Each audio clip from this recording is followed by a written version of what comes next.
Halo semuanya, perkenalkan nama saya Dewanti Sukmarandani dari SMA Negeri 1 Pontianak. Di video kali ini, saya akan membahas atau menjawab pertanyaan dari guru sejarah saya, yaitu Pak Razak. Beliau menanyakan, apakah jika Kaigun tidak dibentuk, Indonesia akan merdeka secepatnya atau paling tidak 17 Agustus 1945? Oke, mari kita jawab.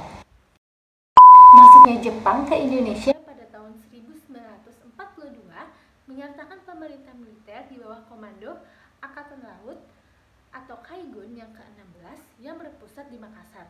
Adapun di Jakarta hanya kantor penghubung Kaigun. Melihat defisit pelaut pada masa itu dan kebutuhan SDM dalam perang Jepang melawan Sekutu, maka dari itu Kaigun membangun Sekolah Pelayaran Rendah atau SPR dan Sekolah Pelayaran Tinggi atau SPT oleh Jepang.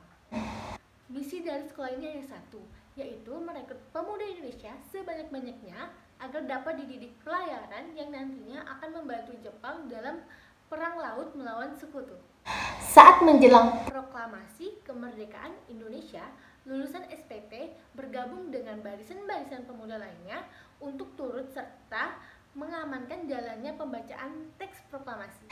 Seorang perwira penghubung Angkatan Laut Jepang di Jakarta bernama Laksamana Maeda adalah ekspatriat asal Jepang yang berbaik hati dalam mendukung perjuangan Indonesia.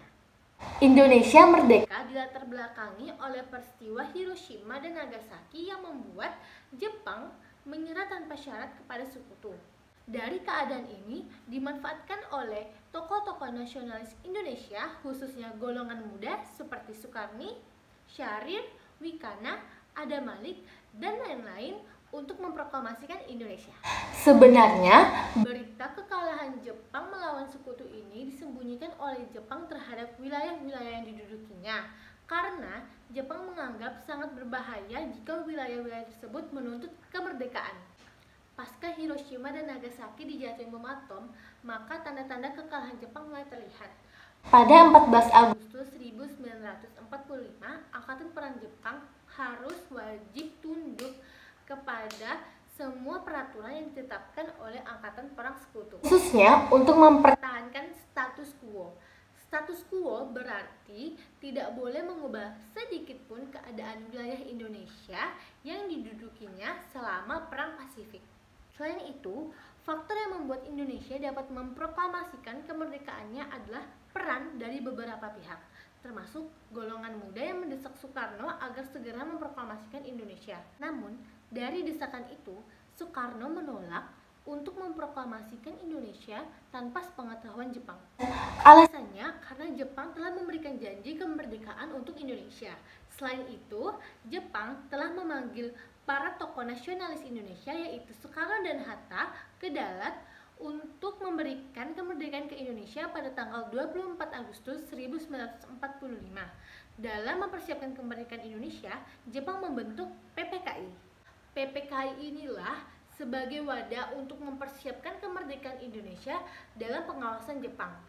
Begitu Soekarno kembali ke Indonesia dan mengutarakan hasil pertemuannya dengan Jenderal Kumakichi Harada bahwa Jepang akan memberikan kemerdekaan kepada Indonesia, langsung ditentang oleh golongan muda karena golongan muda tidak ingin Indonesia merdeka karena pemberian Jepang.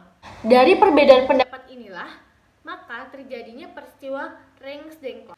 Kemerdekaan Indonesia pada tanggal 17 Agustus 1945 merupakan suatu peristiwa yang bertentangan dengan status quo yang berlaku sejak tanggal 14 Agustus 1945. Pada saat itu, pihak Kaigun yaitu Angkatan Laut Jepang yang dipimpin oleh Laksamana Shibata atas desakan Maeda mengambil kebijaksanaan yang menyimpang dari status quo. Maeda pula yang menjamin rapat PPKI pada tanggal 16 Agustus 1945 dilaksanakan. Namun sebelum rapat dimulai dikabarkan bahwa Soekarno dan Hatta selaku ketua dan wakil PPKI menghilang. Baru kemudian diketahui keduanya menghilang dibawa oleh pemuda ke Rengas-Dengklok untuk diamankan dari Jepang. Subarjo yang menjemput keduanya memberikan jaminan bahwa kemerdekaan Indonesia akan segera diproklamasikan. Hal ini mengingat Subarjo memiliki keyakinan kepada Angkatan Laut Jepang di bawah komando Laksamana Maeda akan mendukung pelaksanaan proklamasi. Maida mempersilahkan rumahnya dipakai untuk rapat PPKI. Pada pukul 3, teks itu rampung diketik dan disepakati oleh seluruh anggota PPKI. Dan pukul 10 paginya, status Indonesia sebagai bangsa terjajah resmi diubah menjadi bangsa merdeka setelah dibacakannya teks proklamasi oleh Soekarno dan Hatta. Dari informasi yang saya sampaikan tadi, kesimpulannya menurut saya adalah Indonesia akan tetap merdeka walaupun Kaigon tidak dibentuk. Karena Indonesia merdeka karena usaha para tokoh nasionalis Indonesia dan rakyat-rakyat Indonesia.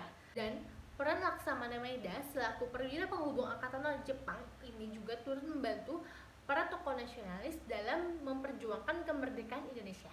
Mohon dimaafkan, dan kalau misalnya ada informasi yang kurang lengkap atau salah yang saya ucapkan, boleh tolong komen di kolom komentar jawaban yang benar menurut kalian. Bye, terima kasih sudah menonton.